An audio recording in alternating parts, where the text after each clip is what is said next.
So hi, I'm Noel Black, the producer of The Big Something, and I'm speaking today with orthopedic surgeon Rick Meinig, who recently went down to Haiti on a trip that you yourself organized. Is that?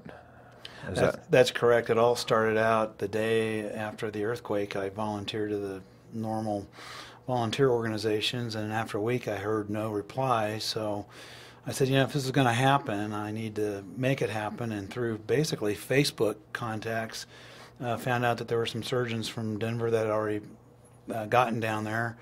And it just snowballed after people heard that I was going to make it my way down there. I had plenty of volunteers, and we ended up having two teams of 8 surgeons and nurses and anesthetists. Have you been to other disaster areas like this to volunteer? Did you know somewhat what to expect before you went? I knew what to expect, but I'd never been directly involved in a situation like this.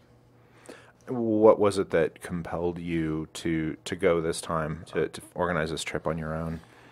I think in the last decade I've seen on CNN 9/11, the tsunami, Katrina, and there was just something about the complete and utter devastation of what I knew to be one of the poorest countries in the world that just made me think I had to do something this time. Were you concerned at all when you organized this trip on your own that you wouldn't be able to get down there? Well, initially not, but that proved to be really one of the biggest logistical problems was getting down there, and it wasn't until, again, another Facebook contact that put me in contact with Bob Pincus, the local car dealer who has an airplane, that it all came together. But getting down there in the early stages proved to be impossible through the traditional sources. Let's talk about these slides. Well, the first slide, is the hallway, and you can see that we just have a massive amount of medical gear. It was all donated by individuals, and we knew from contacts I had on the ground that everything needed to be sterilized. There were essentially no facilities at the hospital that we were hoping to go to do anything in terms of sterilization. So we had the good fortune of having some volunteers who wrapped, packaged, and sterilized all our gear. This next slide is the hangar before we're leaving in the morning. And what date was this? This was early Monday, I want to say the 24th of January. This next slide is our arrival in Haiti at the one and only airport. At this point, the U.S. military has taken over operations, so they have a very rigorous schedule. And Bob really didn't know until he got there whether his allotted time slot that he filed for was valid or not.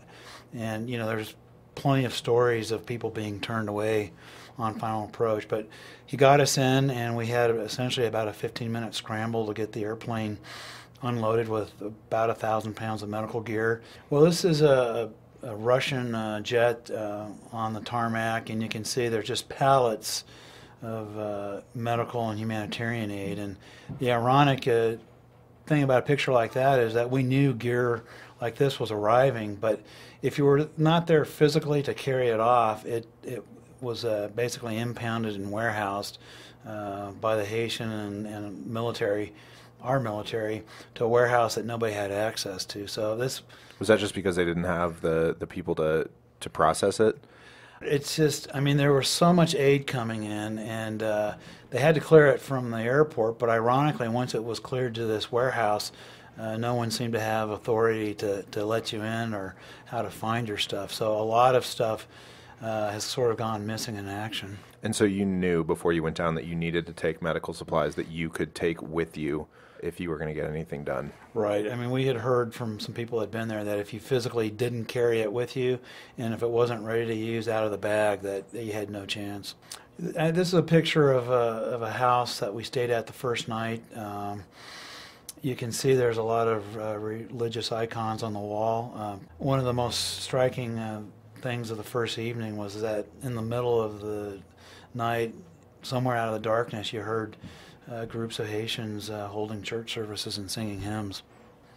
A picture of us on our first night. We're sleeping on the ground. We found some cartons of paper towels, and we've made ourselves a bed. But we're in mosquito netting because typhus and malaria are endemic to Haiti, and even though this is not the rainy season, there's still malaria-ridden mosquitoes to deal with. Did you all manage to stay relatively healthy when you were down there?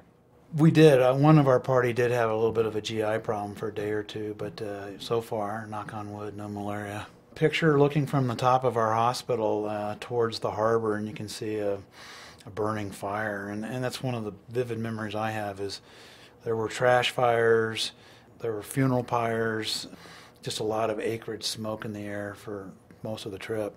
The presidential palace, you can see it's collapsed down, and in front of this former beautiful building is just a tent city with thousands of people. And tent city is probably a euphemism. Really what you have is tarps and pieces of plastic suspended on sticks and pieces of wood. And approximately 2 million people are at that point living on the streets. They had either lost their homes directly or they were afraid to go back in any buildings that were still standing. Do you know what the total population of Port-au-Prince is? I think it's around 4 million, and I would believe it is just sort of one continuous basic slum just from the harbor all the way up the hillsides. How does something like this compare to something like Katrina? Well, I think the scope of this is just huge. 200,000 people dead, very few buildings standing intact, and even those that were intact showed evidence of cracks and structural damage. So, just to see an entire city of this size, really, just as far as you could see in every direction was just total devastation. This is a picture of the big Catholic cathedral, one of the historic buildings of Port-au-Prince, and the earthquake happened at 4:53 local time, so just shortly before the 5 o'clock mass, and the archbishop was killed. Pretty much the entire church and choir was dead from this in this building. I think there were some 70 bodies that had been removed prior to our arrival. Here's an entire block, if you will. It's just slid off the hillside, and really, there's nothing bigger than a bread loaf in terms of material. It's just all dust and debris. Is it really the whole city just pancaked? It really is. The ironic thing is that you would have a seemingly random building that looked to be intact, and then it was just surrounded by fields of debris. So there were a few upper class neighborhoods higher up on the hill that were relatively intact, but driving up into those areas, you had to go through block after block after block, and you'd see a 6-story building that's now 8 to 10 feet high. And unfortunately, you could smell the buildings in which people were entombed. For those people who had survived, what kind of state were they in? They're utterly amazing people. There were clearly people that were sort of in a state of shock, but people were out there with pickaxes and shovels and wheelbarrows and beginning to clean up the mess, and very, very orderly and totally stoic. I never really felt that any of us were in danger among the people or the crowds. I think sometimes the media sort of found the odd exception of the rule, but I think people were a bit in a state of shock, but they've lived hard lives, and I think they were already getting back into the business of daily life. And you'll see in some of these subsequent pictures that there's already sort of a booming marketplace of fruits and food and water and daily goods. So it's amazing how life sort of goes on and people return to normalcy, even in the face of just, complete abnormalcy. Yeah, here's some neighborhood kids outside of the compound we were staying in, and the walls have crumbled around the house we were in, and the median age in Haiti is 20, so really over half the population is basically childhood, and kids everywhere, and just amazingly vibrant in the face of this tragedy. The kids were making toys out of the ubiquitous water bottle. They were making kites out of pieces of cellophane, and life goes on, but the kids really seem to have an amazing amount of resilience.